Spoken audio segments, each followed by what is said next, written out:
હાલ અમદાવાદ હાઈવે રોડને લઈને ખૂબ જ દુઃખદ સમાચાર સામે આવી રહ્યા છે। અમદાવાદ જિલ્લાના ધંધુકા રાણપુર રોડ પર અકસ્માત સર્જાતા એક મહિલાનું મોત થયું છે અને અન્ય 2 લોકો ઘાયલ થયા છે।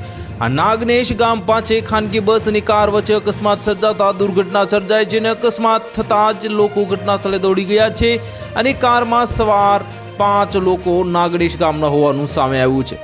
પોલીસ સૂત્રો મુજબ દીકરાના જે લગ્ન હતા ત્યારે માતાનું ઘટના સ્થળે જ મોત થતાં પરિવારમાં માતમ છવાઈ ગયો છે અને ઈજાગ્રસ્તોને ધંધુકા આરએમએસ હોસ્પિટલમાં ખસેડવામાં આવ્યા છે અને ભાવનગર જિલ્લામાં સોમનાથ નેશનલ હાઈવે પર અકસ્માત સર્જાયો છે। રાજપરા ગામે કારનો અકસ્માત સર્જાયો છે, જેમાં અકસ્માતમાં એક વ્યક્તિનું મોત અને અન્ય 3 ઈજાગ્રસ્ત થયા છે।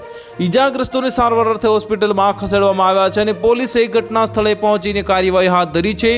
પોલીસ મૃતક રાજુલા પંથકના હોવાનું સામે આવ્યું છે અને સુરેન્દ્રનગરમાં સાયલા નેશનલ હાઈવે પર અકસ્માત સર્જાયો હતો અને પશુ સાથે કાર અથડાતા કારમાં બેઠેલા 2 વ્યક્તિઓના મોત નીપજ્યા છે, તો બીજી બાજુ કાર બાઇક વચ્ચે અકસ્માત થતાં 2 લોકોના મોત થયા હતા।